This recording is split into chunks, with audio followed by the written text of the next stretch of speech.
राधा राधा राधा राधा हाय राधा राधा राधा राधा राधा राधा राधा राधा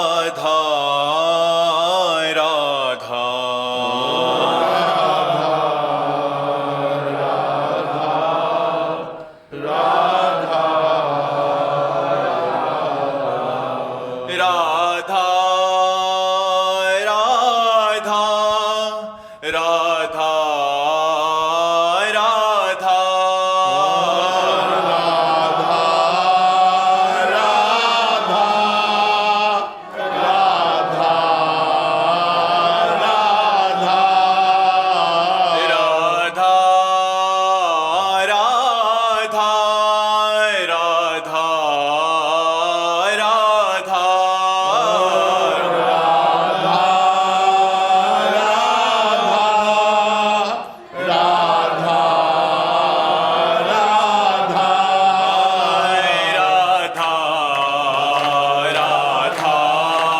राधा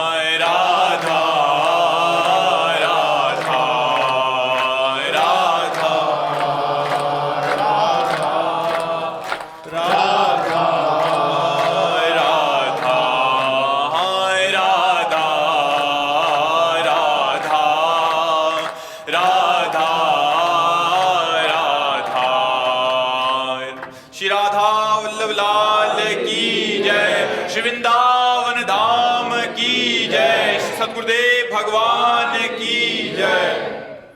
सृष्टि जी, जय जय श्री राधे। जी राधे राधे महाराज जी। महाराज जी, आपने कहा था कि निरंतर भजन नाम जप करें, परंतु पढ़ते समय नाम पर ध्यान नहीं कर पाती और भूल जाती हूँ, कृपया इसका मार्गदर्शन करें। जिस समय हम एकाग्रता पूर्वक पढ़ रहे हैं वो पढ़ाई भी भजन है, ऐसा हम माने। पढ़ाई को भी भजन माने, जैसे हमने नौकरी को भी भजन कहा है, क्योंकि पूरी सृष्टि के कार्य श्री कृष्ण के कार्य है ना। जब युद्ध भजन हो सकता है तो और कौन सी बात है। अर्जुन जी कह रहे हैं मैं संन्यास लेकर भजन करूंगा, तो भगवान कह रहे युद्ध करके भजन करो, तो तुम पढ़ाई करके भजन करो। मान लो 40 मिनट 1 घंटा आप पढ़ाई पढ़ रहे हो ईमानदारी से, तो उस 1 घंटा को बाद में भगवान को समर्पित कर दो। हे प्रभु, 1 घंटा है जो हमने पढ़ाई पढ़ी, वो जो समय गया वो आपके चरण, तो यत करोषि, भगवान ने कहा ना, जो कर रहे हो मुझे समर्पित कर दो, वो भागवत धर्म कहा जाता है।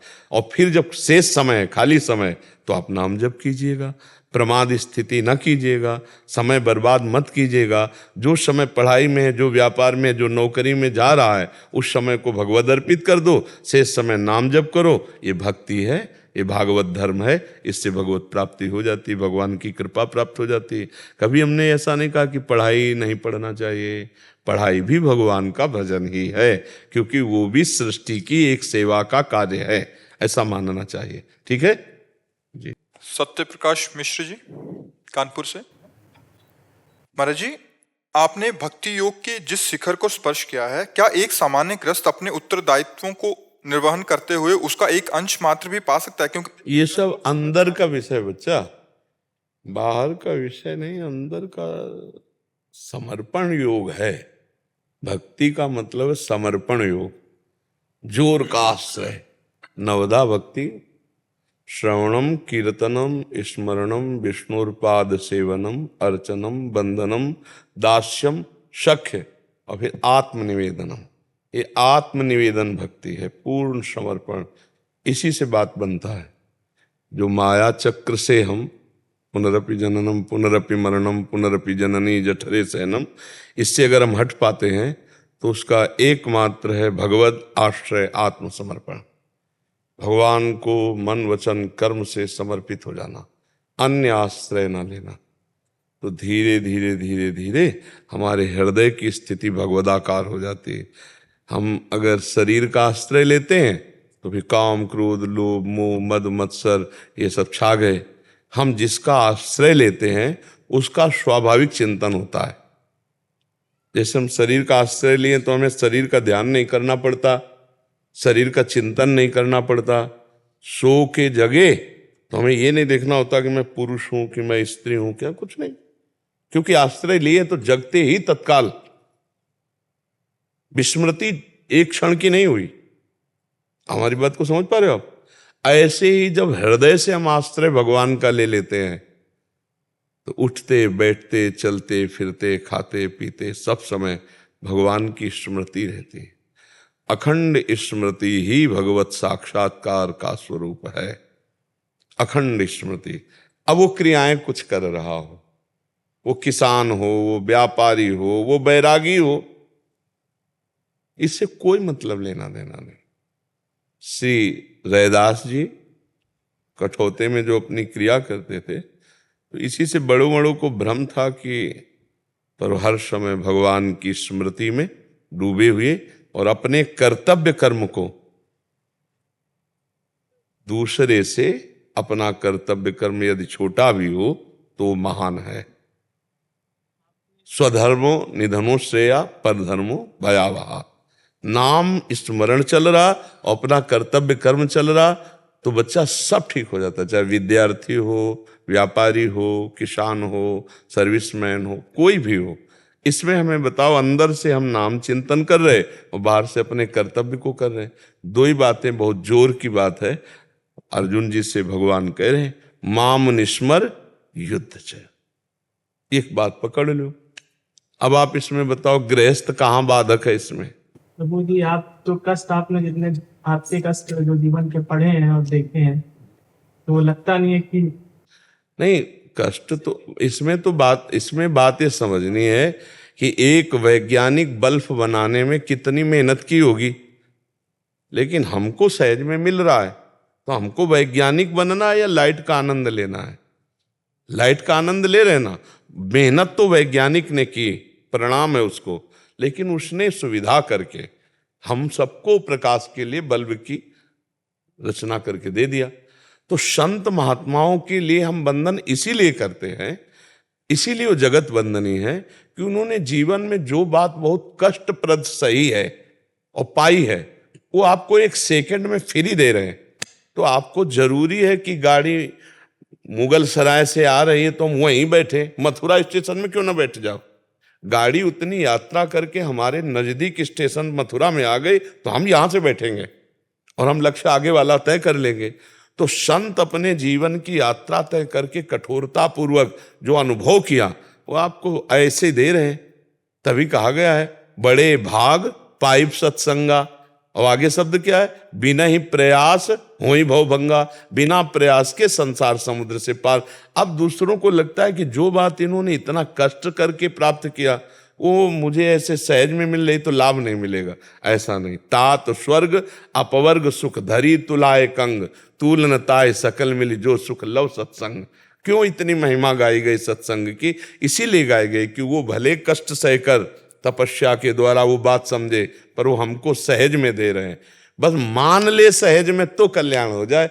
मानना कठिन होता है सहज में नहीं। जैसे आपको दिन भर मेहनत कराई जाए और फिर शाम के आपको जब 10 रुपया मिले, 20 रुपया मिले, तो आपको बड़ा महत्व रहेगा कि भाई अब हम 8-10 घंटे मेहनत की, तब ये 20 रुपया तुम इनको सहज मत समझो। लेकिन जब तुम 20 रुपया किसी को ऐसे ही दोगे तो उसने तो मेहनत की नहीं ना, तो 20 रुपये का महत्व नहीं समझेगा। ऐसे संतजन जो बोलते हैं वो उनके जीवन का सार है, पर हम लोग उसका महत्व उतना नहीं दे पाते जितना वो महत्व दिए। और जो दे दे तो कल्याण हो जाए, उसको उतनी दौड़ भाग नहीं करनी पड़ेगी। जहां से संत मिल गए वहीं से हमारी यात्रा प्रारंभ, तो भगवत प्राप्ति सहज में हो जाती है। इसीलिए कहा गया उमा संत समागम सम न लाभ कछु आन। हे उमा, संत समागम से बढ़कर कोई लाभ नहीं है। तो हमें ये लाभ लेने आए, ये संत भगवान के स्वरूप है। हमें लाभ देने के लिए स्वयं सब मेहनत करके, और हमको दे रहे हैं सहज में, बस हमको लेना है। तो हमको लेना भी नहीं आता, श्रद्धा विश्वास पूर्वक हम वो बात नहीं ले पाते हैं। इसीलिए हमको फिर कष्ट सहना पड़ता है।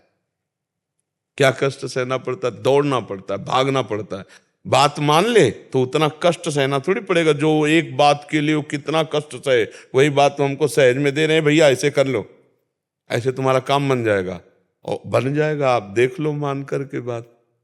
आप ये मत सोचो इन्होंने जितना कष्ट किया उतना कष्ट करेंगे तभी हमको वो बात सफल होगी। नहीं, वो कमाई है, बाप की जैसे कमाई होती ना तो बेटे को पूरी प्रॉपर्टी मिल जाती है, ऐसे संत जन देखो पूरा जगत नमस्कार करता है ना संतों को। क्यों नमस्कार करता है? इसी बात के लिए कि जहां हम फंस गए, फेल हो गए, वहां तुम पास हो गए, और तुम अपने लिए कमा करके सब वस्तु सब हमारे लिए बांट दिए। किसी भी संत को जब वो ऊंचाई पर चढ़ता है तब अपने लिए भजन साधन नहीं रह जाता, वो समाज के लिए जीता है। समाज के लिए, जैसे गंगा जी बह रही तो समाज के लिए बह रही, जैसे वायु प्रवाहित है समाज के लिए, जैसे वृक्ष है समाज के लिए, भूमि है समाज के लिए, ऐसे संत हैं जो भगवान के प्रेमी जन हैं, भगवत प्राप्त संत हैं। उनका जीना केवल समाज के लिए, उनका भजन साधन योग तपस्या सब जगत मंगल के लिए। सर्वे भवन्तु सुखिना सर्वे सन्तु निरामया सर्वे भद्राणि पश्यन्तु माँ कश्चित दुख भाग भवेत्, किसी को कभी दुख ना हो, ऐसा उनका हृदय से आशीर्वाद निकलता रहता है। प्रयास तो रोज करते हैं, जो आप समर्पण का पूरा प्रयास करते हैं तब भी कुछ करते रहिए, सफल हो जाएंगे।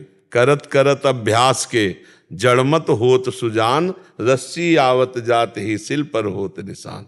आप घबराइए नहीं, एक दिन सफलता चरण चूमती है जो निरंतर प्रयास रस रहता है। 4 घड़ी प्रयास किया फिर शिथिल हो गए, ऐसा नहीं, हम प्रयास करते हैं, हारेंगे नहीं।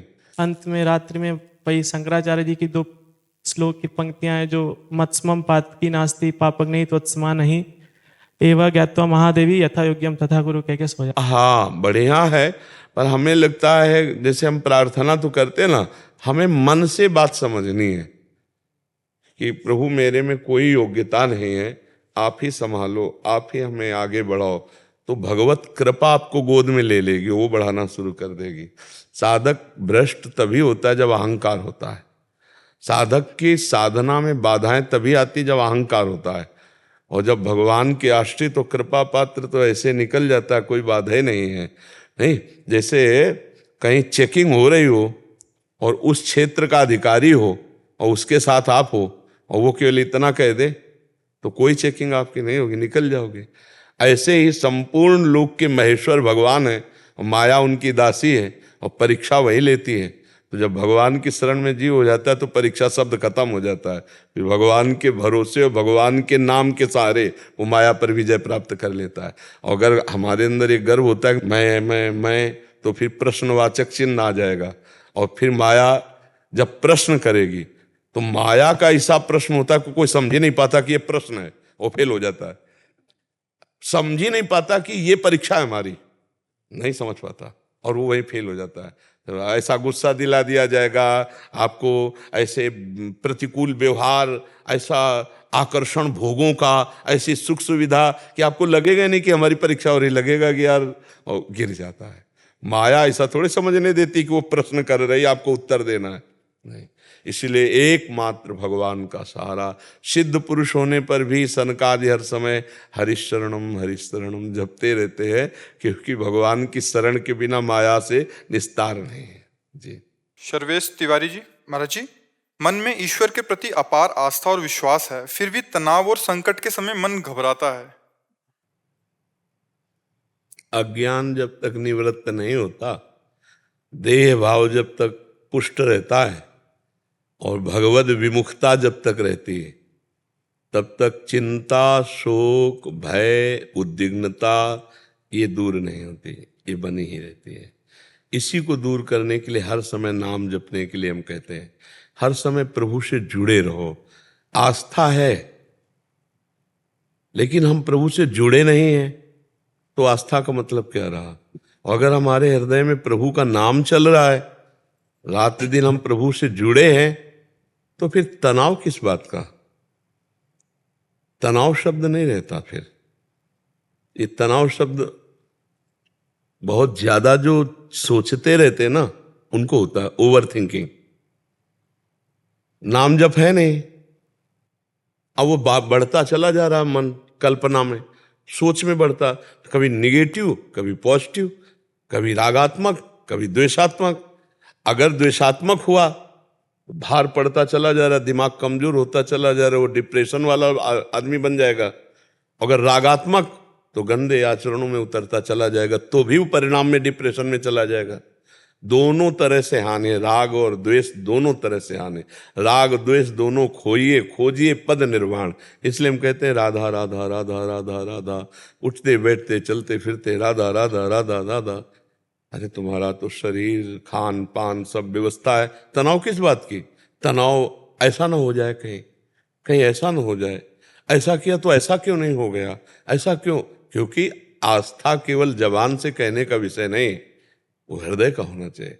जब हृदय का विषय है तो भगवान ऐसा चाहते थे ऐसा हो गया, भगवान जैसा चाहेंगे वैसा हो जाएगा। हम अपने कर्म से मतलब रखें, कर्मण्येवाधिकारस्ते मा फलेषु कदाचन, राधा राधा राधा राधा। मन कह रहा है ऐसा हो सकता, हाँ भगवान ऐसा करेंगे तो मंगल भवन है, कोई ना कोई मंगल विधान कर दे, हम प्रसन्न हो जाएंगे, हम आनंदित रहेंगे अगर भगवान से जुड़े रहे। हम जुड़े नहीं हैं। जैसे लोग कहते हैं हम भक्ति करते हैं, मंदिर जाते हैं, अरे मंदिर में रात दिन बने रहो और भगवान का चिंतन नहीं, चिंतन रुपया पैसा भोगों का, तो भक्ति थोड़ी हो गई। बात समझना है, बात को अंदर से समझना है। और आप 1000 कोस दूर हो वृंदावन से, मंदिर से, भगवान से प्रगट में, लेकिन अंदर से चिंतन कर रहे हो तो आप भगवान के समीप हो। चिंतन प्रधान, और चिंतन विषयों का हो रहा है, चिंतन भोगों का हो रहा है, रुपया खो रहा है, संसार का हो रहा है। और मंदिर में बैठे हैं 1 घंटा और कह देते हैं लेकिन हमें लाभ नहीं मिल रहा। नहीं भाई, चिंतन आपका कहाँ था? भगवान चिंतन पर जोर दे रहे हैं। गीता को देखिए, अनन्यश्चिन्तयन्तो माम ये जनाः परिपासते। भगवान कहे अनन्य चेता सततम यो माम स्मृति नित्य सा। अनन्य चिंतन पर जोर। तो आप राधा राधा या जो नाम प्रिय हो खूब नाम जपना शुरू करो, देखो तनाव हटता है कि नहीं। भाई एक ही दवा है हमारे 1000 प्रश्नों के उत्तर की, एक ही दवा है, नाम जप। नाम जप करके देखो आप आनंदित हो जाओगे, तनाव नहीं। जहां मन तनाव की स्थिति पैदा कर रहा है वहां नाम जप। आप क्या, भगवान शंकर भी, भगवान शंकर जी ने पहले सती को समझाया, पर जब सती के संशय दूर नहीं हुआ तो कहा जाओ परीक्षा ले लो जाके हमारे भगवान की। जो तुम्हारे मन अस संदेहु तो किन जाय परीक्षा लेहु। अब होई सोई जो राम रचि राखा, और को करी तर्क बढ़ावे शाखा, और अस कई लगे जपन हरिनामा। क्या होगा? अरे वही होगा जो भगवान, होई सोई जो राम रचि राखा। भगवान ने जो रच रखा है वही होगा। भगवान जो रच रखा है वो बड़ा मंगलमय होगा, क्योंकि भगवान मंगल भवन मंगलहारी है। तो हमको भी चिंता क्या करनी है, हमें दिमाग में तनाव क्यों रखना। देखो पूरी सृष्टि का भरण पोषण भगवान कर रहे हैं, फिर भी तनाव नहीं है। शेष सैया पर शयन कर रहे हैं, फिर भी शांताकारम है। और हम भगवान के बच्चे हैं, भगवान के अंश हैं, हमें छोटी मोटी सेवा मिली, तनाव। आपके परिवार में कितने लोग होंगे? 10 लोग, 20 लोग, इतने, इससे ज्यादा तो नहीं होंगे। आपकी पर्सनल तनाव वाला विषय, पत्नी पुत्र परिवार, अगर भाई है तो अपना अलग अलग व्यवहार होता है। हम कह रहे हैं एक परिवार में कम से कम 20 लोगों का, मान लो हम माता पिता और जितना। आपको प्रभु पर भरोसा की, आस्था की बात करते हो, लेकिन आपको भरोसा धन का है, आपको अपने विचार का है, अपने व्यापार का है। व्यापार में घाटा तो आप ऐसा महसूस करोगे मर गया, किसी काम का नहीं रहा। और अगर उसी समय पता चल जाए कि अभी एक व्यापार हमारा पूरा सुरक्षित है, लक्ष्मीपति भगवान हरि वो एक चुटकी में जो है पता नहीं कैसे से क्या क्या कर देंगे, तो आप प्रसन्न हो जाएंगे कि यार इधर का घाटा कहीं से पूरा कर देंगे, पक्का कहीं से पूरा कर देंगे। वो उनका भरोसा रखो। अगर एक दिन भोजन नहीं मिला है तो भी निराशा मत करो, वो एक दिन उसी रसोई से हजारों को भोजन दिला देंगे। वो बहुत सामर्थ्यशाली प्रभु है। इसलिए हमें लगता है तनाव रखने की तो जरूरत है नहीं, प्रभु नाम जपने की जरूरत है, प्रभु से जुड़ने की जरूरत है, हृदय से प्रभु से जुड़ने की जरूरत है। कमलेश सिंह जी आजमगढ़ से। राधे राधे। राधे राधे महाराज जी। महाराज जी, जैसे स्वप्न में से जगने पर स्वप्न का जीवन मिथ्या लगता है, वैसे ही कई बार मन में ये विचार आता है कि जो जीवन हम जी रहे हैं वो पूर्णतः मिथ्या तो नहीं। क्या इस संसार को जैसे मैं देख रहा हूं वैसा ही बाकी लोग भी देख रहे हैं, या फिर सबकी दृष्टि का संसार अलग अलग है? वैसे दृष्टि की ही सृष्टि है, जिसकी जैसी दृष्टि होती है वैसा ही संसार अनुभव में आता है।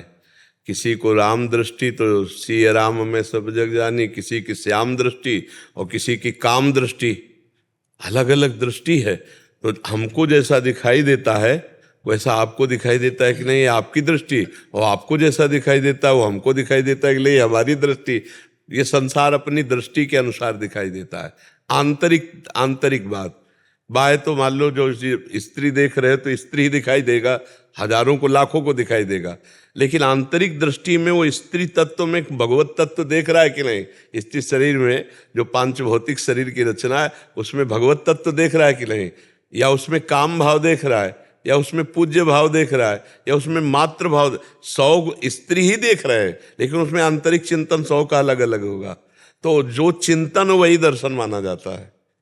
हाँ, तो इसलिए अपने को यही मानना है कि सबकी अलग अलग दृष्टि है, और एक दृष्टि हो गई जिसकी, वही जीवन मुक्त हो गया। एक दृष्टि, भगवान के सिवा दूसरा कोई नहीं है। एको ब्रह्म द्वितीयो नास्ति। उपनिषद शास्त्र कहते हैं एक ब्रह्म के सिवा दूसरा कुछ नहीं है। अगर ये दिखाई दे रहा है तो सही दिखाई दिया, अब नहीं तो सही नहीं दिखाई दिया। फिर तो अभी तब माया का, द्वैत का जो मल है नेत्रों में वो अभी हटा नहीं। वो हट गया तो जड़ चेतन जग जीव जत सकल राम मैं जाने, बंदों सबके पद कमल सदा जोरी जुग पान। सब में भगवान विराजमान, सब भगवान। ये सही दृष्टि है। और गलत दृष्टि मायायुक्त, क्या ये पुरुष है, ये स्त्री है, गुणवान है, ये दोषयुक्त है, ये उत्तम है, ये अधम है, ये नीच है, ये महान है, ये अज्ञान की दृष्टि है। और विद्या विनय संपन्ने ब्राह्मणे गविहस्तनी स्वनीच सुपाके चा पंडिता समदर्शिना। ये पंडित की दृष्टि, पंडित माने होता ज्ञानी, ये ज्ञानी की दृष्टि है जो विद्या विनय संपन्न में और गाय में, हाथी में, कुत्ते में, चांडाल में एक ही तत्व को देखता है, वो ज्ञानी है। और जो अलग अलग देखता है वो अज्ञानी है। जो सब में एक भगवान को देखता है वही सच्ची दृष्टि है। जो अलग अलग भेद दृष्टि, नानात्व दृष्टि, यही अज्ञान की दृष्टि है। वैसे हम ये कहना चाहेंगे कि मिथ्या केवल हमारी अभी की मान्यता है, बकाया कुछ मिथ्या नहीं है। जैसे कहा जाता है ना शरीर मिथ्या है, नहीं नहीं, पंचभूतों से रचित है तो पंचभूत अपने अपने तत्व में मिल गए और वो अपने अपने तत्व में मिल गए, और जब आप देखो तो सब जाके ब्रह्म में मिल गए। तो ब्रह्म स्वरूप अब भी है, इसलिए सर्वम खलमिदम ब्रह्म। पर पहले वैराग्य धारण करने के लिए पहले 2 पद्धतियां स्वीकार की जाती हैं, एक नहीं और एक है, व्यतिरेक और अन्वय। तो ये नहीं है, ये नहीं है, ये नहीं है, तो जहां हम है में पहुंचे तब फिर जब देखेंगे तो सब वही है, एक भी चीज नाशवान नहीं है। अब वो सब नाशवान है नहीं, अशाश्वतम भगवान कह रहे नाशवान है। तो क्या नाशवान? ये आकृति, ये आकृति नहीं रहेगी, पर तत्व तो रहेंगे ना। आकाश तत्व आकाश में मिल जाएगा, जल तत्व जल में, वायु तत्व वायु में, अग्नि तत्व अग्नि में, पृथ्वी तत्व पृथ्वी में। और इन सब तत्वों के बाद में जहां मिलन होगा वो ब्रह्म है। ब्रह्म से प्रकट हुआ, ब्रह्म में ही लीन हो गया, तो सब ब्रह्म ही है। ब्रह्म के सिवा कुछ नहीं है। केवल पद्धति है को समझने के लिए नहीं नहीं नहीं और फिर है, नेति नेति नेति और फिर इति। यही है, यही है, यही है परमात्मा। सब रूपों में साक्षात परमात्मा ही ये सब बना हुआ है, सब कुछ वही बना हुआ है। पर हमारी अभी वो दृष्टि नहीं जागृत है, इसलिए नहीं दिखाई दे रहा। नहीं, गोपीजन देख रहे ना, जित देखूं तित श्याममयी। मैं जिधर देखती हूँ मुझे श्याम सुंदर देख, गोपीजन कहती ना जी।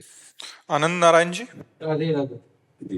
महाराज जी, ईश्वर तो सर्वशक्तिमान है, सर्वज्ञ है, तो उन्होंने मनुष्य को ऐसा क्यों नहीं बनाया? नहीं, मनुष्य को बनाया को अपने आप बने हैं। अभी तुमको ज्ञान ही नहीं है। अपने आप से अपने आप में रचना करके अपने आप में भूल गए। अब आप जान जाओ आप कौन है। तो मनुष्य हो क्या? मनुष्य शरीर ढांचा का नाम है। क्यों? इस ढांचे का नाम है ना। ढांचा तो वो नहीं है जो है, कहते वो निकल गया, अब तो ढांचा रह गया है। जब दूसरों को समझाते हो, दूसरा कोई रोता होता है, भाई देखो वो तो चले गए, अब ये शरीर है, अब इसकी अंतिम क्रिया कराओ, रोने से क्या होगा। मतलब शरीर से अलग है वो अलग है। वो कौन है? आप जान पाए कि आप कौन है? अपने ढांचे को आप मान रहे हो। कितने साल का शरीर है ये? 63। 63 साल हो गए आपको शरीर में रहते हुए, और आप अपने को नहीं जान पाए अभी तक। नहीं, ये प्रश्न मन में आ गया ना कि मनुष्य को क्यों फंसा दिया? किसको फंसा दिया? आप हैं कौन? आप खुद फंस गए, किसी ने किसी को नहीं फंसाया। आप हमें बोलो, आपको क्या पकड़े? आप पकड़े हो शरीर को, आप पकड़े हो स्त्री को, आप पकड़े हो मेरी पत्नी, पुत्र को आप पकड़े हो, घर को आप पकड़े हो, रुपया को आप पकड़े हो। आपको कौन पकड़े? आप बोलो, आपको कौन पकड़े? आप ही बंद गए। तो आप कौन है? अब लौटिए। तो आप पढ़ी लिखी बात कहेंगे, मैं भगवान का अंश हूं, कहेंगे ना ऐसा?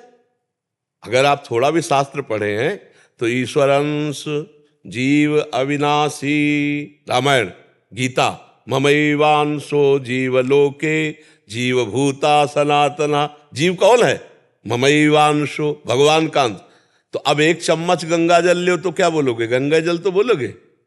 और एक टैंकर लो तो गंगा जल बोलोगे ना। तो भगवान का अंश पूर्ण होता है, वो भगवान ही है, भगवत स्वरूप ही है। अब अपने को भूल करके और आप माया में फंस गए और आप दोष लगा रहे हो भगवान पर। हाँ, वो कौन फंसा? कौन फंसाया? किसने? हमें बताओ कि तुम्हें भगवान ने यहां फंसा दिया। कितना सुंदर मनुष्य शरीर मिला, इससे ज्ञान प्राप्त करके आप भगवता आनंद में अभी डूब जाएं, लेकिन आप इस शरीर के भोगों में फंस गए। आप फंसे हैं। आपको भगवान ने कहा कि आप ये कर्म करो, आप ये भोग भोगो, आप ऐसा करो। आप अपनी इच्छाओं में फंसते चले गए। इच्छा रहित हो जाओ, आप भगवान के स्वरूप हो। इच्छा रहित केवल आपको होना है। इच्छा रहित हो जाओ, आप भगवत स्वरूप हो, और आप कोई नहीं हो। आप ये ढांचा नहीं हो। जो हाथ जोड़े बैठा है ढांचा नहीं है। आप वही हो, वही ज्वाज्वल्यमान। देखो, इसमें बिजली है, इसमें बिजली है, इसमें बिजली है, और बड़े बड़े कारखानों में बिजली है। बिजली तो वही है, यंत्र के अनुसार काम कर रही। ठंडी हवा, गरम हीटर, ये सब ये यंत्रों का प्रभाव, बिजली का नहीं। बिजली तो पावर है। ऐसे ही बुरा आदमी, अच्छा आदमी, बुरे आचरण, गलत आचरण, ये माइंड, यंत्र की रचना। तत्व वही है जो पावर दे रहा है, वो एक ही तत्व है, परमात्मा, दूसरा नहीं। पर जी आपकी बात ये मतलब सुन तो ली, समझ भी धीरे धीरे आ रही, पर उसका अनुभव कैसे हो? भजन, इसीलिए तो भजन कहा गया है।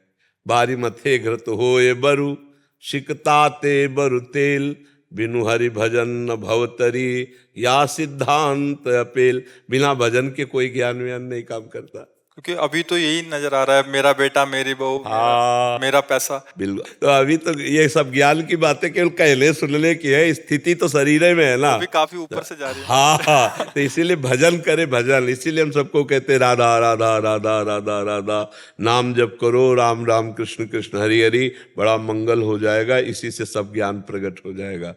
आप भगवान पर दोष ना करिए कि उन्होंने हमें फंसा दिया। तो तुम कौन हो, बात समझना पड़ेगा। और क्यों तुमसे दुश्मनी है भगवान की फंसा देंगे? हमें बताओ, कितना बढ़िया व्यवस्था की है भगवान ने। हम लोगों को कितनी बढ़िया सुंदर मनुष्य दे दी है, कितनी सुंदर व्यवस्था की है कि यदि हम चाहें तो अच्छे राह पर चलकर आनंदमय ये जीवन व्यतीत करके और अंत में हम भगवान को प्राप्त हो जाए। भगवान की देखो, अगर रसोई यहाँ है तो शौचालय भी साइड में है। अगर शौचालय ना हो तो एक अधूरा घर है, नहीं है? ये रसोई है, यहां से जा रही तो शौचालय भी है। भगवान पूरा संसार निर्माण किया, अधूरा नहीं। तो इसमें सब कुछ है। अब आप पसंद क्या करते हो? भगवान ने कैसे फंसाया? आप फंस रहे हो। अगर आप शराब ना पीना चाहो तो आपके मुंह में बोतल कौन डाल देगा? आप मांस ना खाना चाहो तो आपको कौन खवा देगा? आप व्यभिचार ना करना चाहो तो कौन व्यभिचार कराए? ये कौन कर रहा है? आप कर रहे हो। भगवान ने आपको पावर दिया है, मान लो बोलने का पावर दिया। आप अच्छा बोल सकते हो या बुरा बोल सकते हो, ये छूट है आपकी। अब आप किसी को निंदा करो, गाली दो, तो ये तुम्हारी गलती है। बोलने का भगवान ने पावर आपको दिया। आप इससे अच्छा भी बोल सकते थे, आप दूसरे की प्रशंसा भी कर सकते थे, आप इससे भगवान नाम कीर्तन भगवत गुण गा सकते थे। तो हमें भगवान को दोष नहीं देना, हमें देखने की शक्ति दी। अब हम क्या देख रहे हैं, अच्छा देख रहे हैं या बुरा देख रहे हैं। सुनने की बात दी, अब हम बुराई सुन रहे हैं या भलाई सुन रहे हैं। करने की बात दी, हम बुराई कर रहे हैं या भलाई कर रहे हैं। देखो पावर हमको दे दिया। जैसे तुम्हें भूमि दे दी, जोतने बोने के यंत्र दे दिए और बीज दे दिया सैकड़ों प्रकार का। अब आप जो बीज बोना चाहो, अब आप बो रहे हो बम्बूल और कह रहे हो दाग छुहारा नहीं दिया, बड़ा अनर्थ कर दिया। तो भगवान ने दाग छुहारा का भी बीज दिया था, आप वो बो देते। ऐसे ही आप चाहते सुख हो और करते पाप हो, तो आपको सुख कैसे? पाप रूपी वृक्ष में दुख रूपी फल लगता है, विपत्ति रूपी फल लगता है, और पुण्य रूपी फल उसका जब आएगा तो सुख लगेगा, आनंद मिलेगा। तो आप आनंद के मार्ग में चलो तो अभी आनंद मिल जाए। अब बुरे मार्ग में चलोगे, बोले भगवान सर्वशक्तिशाली थे, फिर उन्होंने ऐसा नहीं। भगवान ने नरक भी बनाया है और भगवान ने स्वर्ग भी बनाया है। भगवान ने अच्छाई भी बनाई है, बुराई भी बनाई है, और दोनों का आपको ज्ञान है कि ये अच्छा है बुरा है। तो आप बुरा ना करो, अच्छे मार्ग में चलो, आनंद हो जाएगा। भगवान कहाँ बांधे हुए हैं? हमें तो ये नहीं समझ में आता कि हमें बांधे कौन है। हम खुद बंधे हुए हैं। तुम इच्छा करके गलत आचरणों में बंधते चले जा रहे हो। तो अब फिर कहते भगवान की माया बड़ी जोरदार है, छोड़ नहीं रही। छोड़ कहाँ रही? तुम नहीं छोड़ रहे यार, काहे को माया पे डाले हुए हो? तुम नहीं छोड़ रहे। हमें बताओ, तुम छोड़ दो, तुम्हें कौन पकड़े? आप ही पकड़े हो, आपको कोई नहीं पकड़े।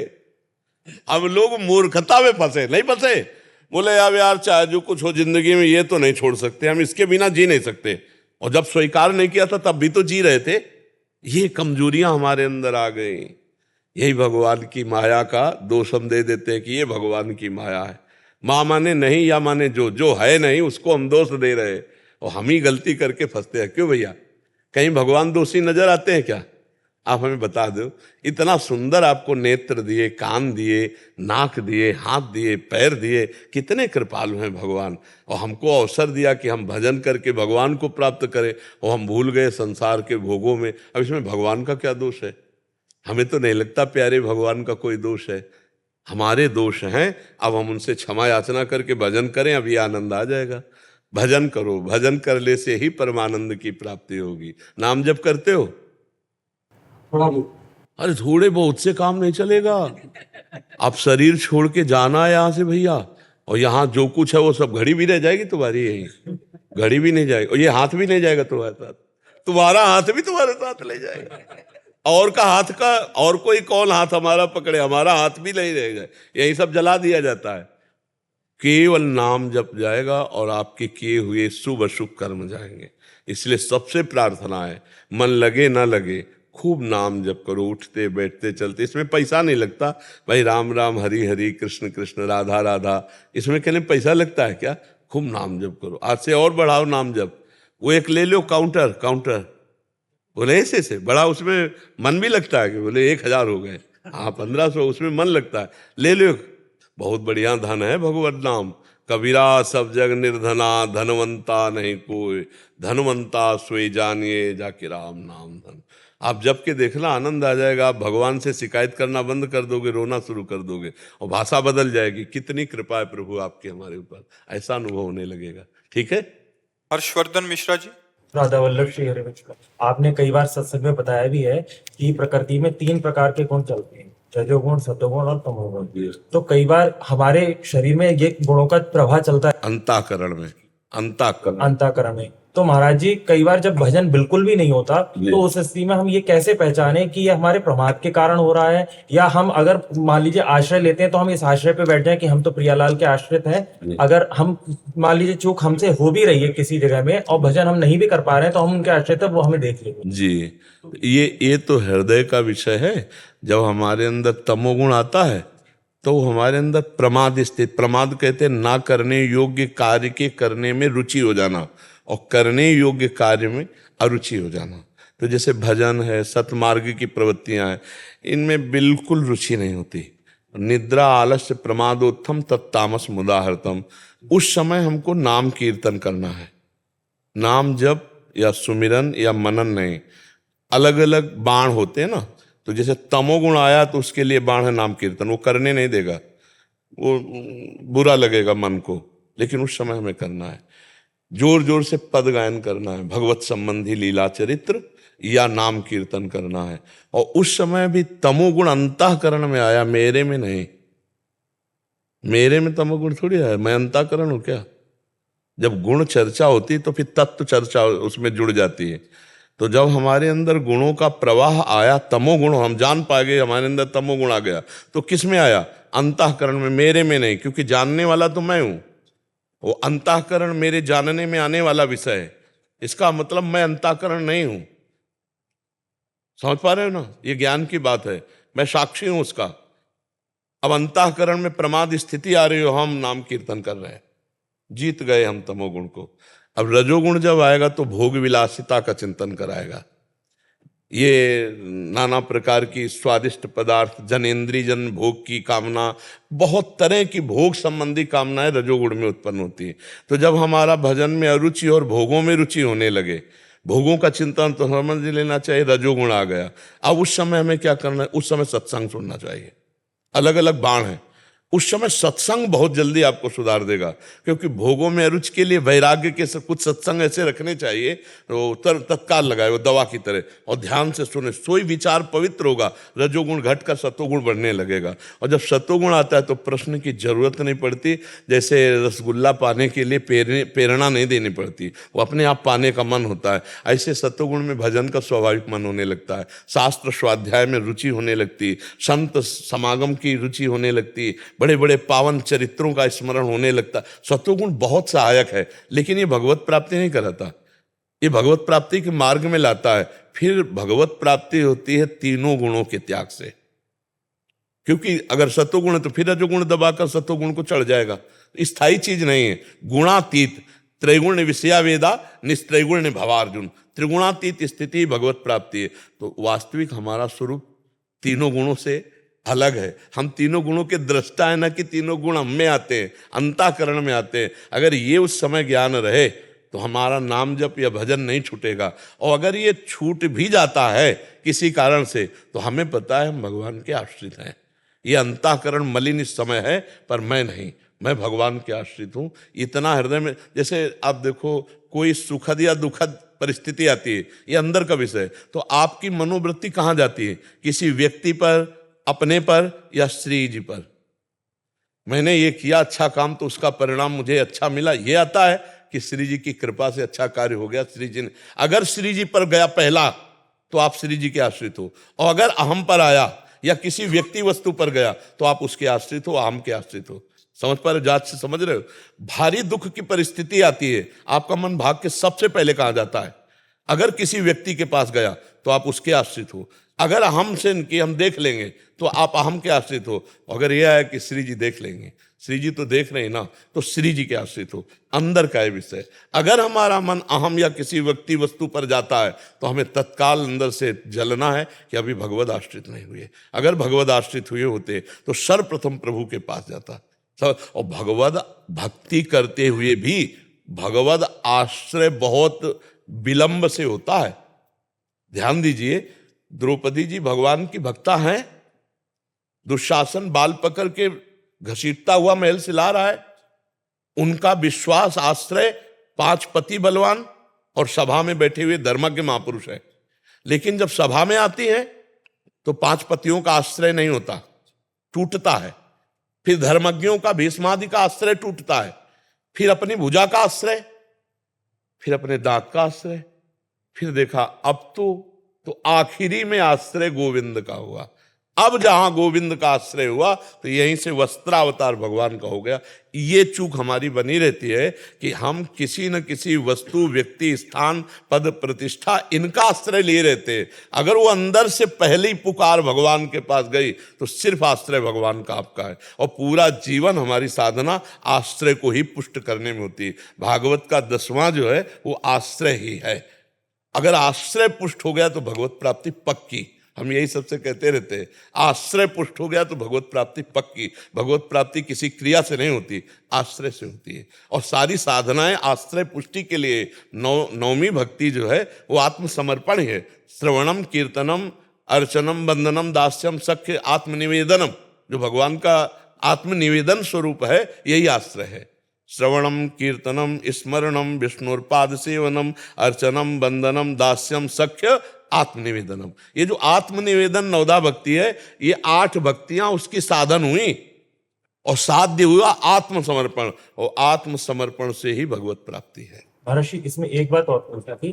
जैसे आपने कई बार कहा है, एकांतिक में भी कहा है कि हम कोई भी काम कर रहे हैं, हम गृहस्थी में रह के मान लीजिए कुछ भी कर रहे हैं, हल भी अगर चला रहे हैं और नाम जप कर रहे हैं, तो वो हमारे एक तरह से पूजा ही है, वो भजन ही है। हाँ। लेकिन महाराज जी, कई बार क्या होता है, जैसे हम व्यवहार में है और कार्य करते वक्त किसी कार्य में मान लीजिए एकाग्रता है भी या नहीं भी है, और कभी व्यवहारिकता में आकर हमारा मान लीजिए भजन छूट जाता है, उस समय अगर मान लीजिए। तो गौर से आपने नहीं सुना, एकांतिक में प्राय इसका भी उत्तर है कि 4 घंटे हम किसी विशेष एकाग्रता पूर्वक मशीनरी के काम में, ऑफिस के काम में, किसी काम में बिजी रहे और हमारा भजन नहीं हुआ, तो हम 4 घंटे बाद हाथ जोड़ेंगे और कहेंगे, हे प्रभु, ये 4 घंटे का जो समय में क्रिया हुई वो मैं आपको समर्पित करता हूं। इसे भागवत धर्म कहते हैं। वो समर्पण भी उसे भगवत प्राप्ति ही कराएगा।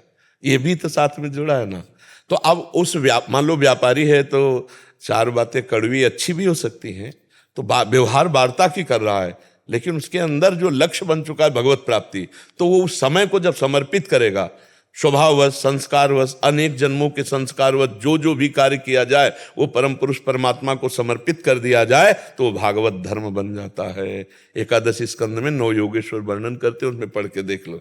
स्वभाववश, संस्कारवश, अहंकारवश जो भी क्रियाएं होती हो, जब परम पुरुष परमात्मा को, नारायण को, हरि को अर्पित कर दी जाती है, तो भागवत धर्म हो जाता है। और कहीं नाम जप करते हुए और तब तो फिर समर्पण का क्या कहना। तो अब बिना नाम जप के भी समर्पित कर देने पर वो कर्म उसे भगवत प्राप्ति कराएगा। भगवान ने भी आदेश किया, यत करोषि, जो करो वो मुझे समर्पित कर दो। आपकी शरण में है, आपकी नहीं, हम सब प्रभु की शरण में हैं, हम सब प्रभु की शरण में हैं। की कृपा से जो कुछ नाम जब चल पाता है चल। हाँ, नहीं, ऐसा भाव रखो, पर हम सब भगवान की शरण में हैं। जो आपको संभाल रहे हैं वही हमें भी संभाल रहे हैं। हम सब उन्हीं के छत्र के नीचे नहीं। हाँ, हम आपकी लिफ्ट में है बस।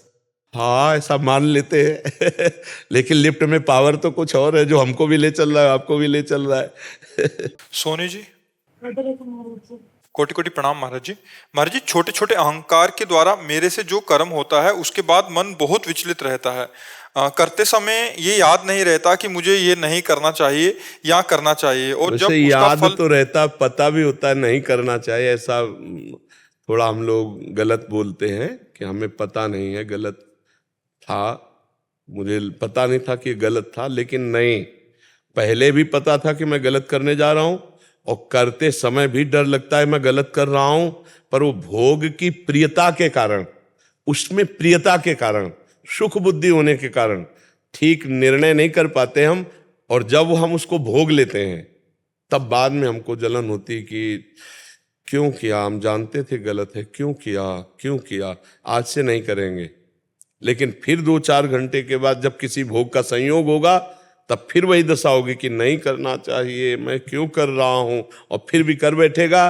कब तक? जब तक उसके अंदर असलियत में, उसमें जो सुख बुद्धि है वो नष्ट नहीं होगी।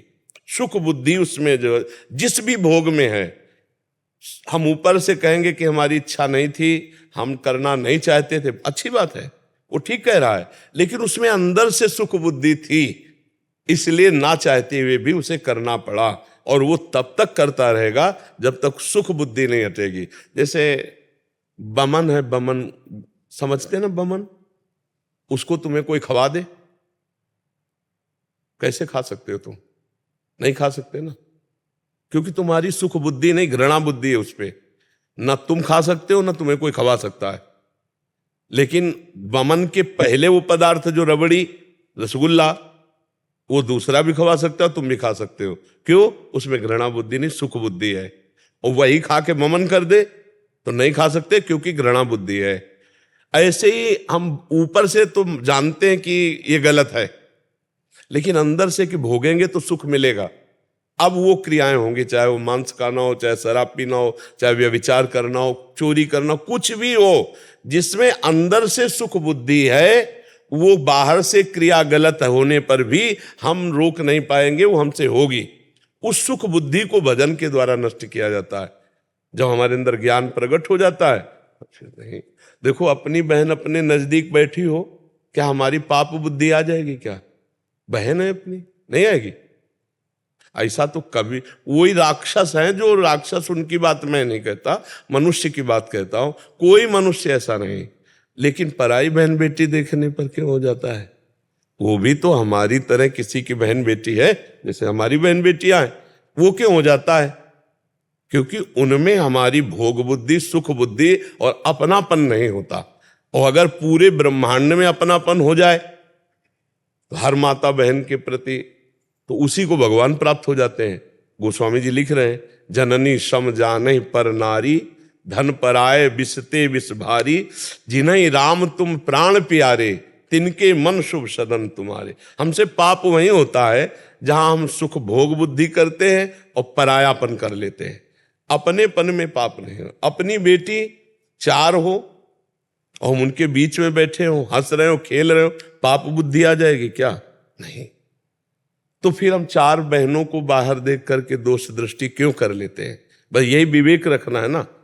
हमारी दृष्टि का, हमारी सोच का, हमारी भोग बुद्धि का, हमारे परायेपन का, ये जितने पाप होते हैं ये इसी से हो रहे हैं। नहीं तो मन, वहां भी तो मन है, भला थोड़ा भी इधर उधर सोच कर दिखाए, सोचने की गुंजाइश ही नहीं रहती। हमें तो लगता है सोच की गुंजाइश ही नहीं रहती।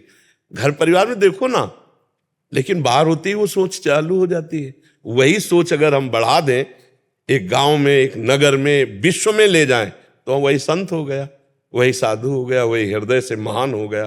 तो हमारी जहाँ सुख बुद्धि होती है, इसलिए हमसे हो जाता है। अगर सुख बुद्धि भजन के द्वारा नष्ट हो जाए तो फिर हमसे पाप नहीं होंगे। किसका प्रश्न था? समझ पा रहे हैं आप जी?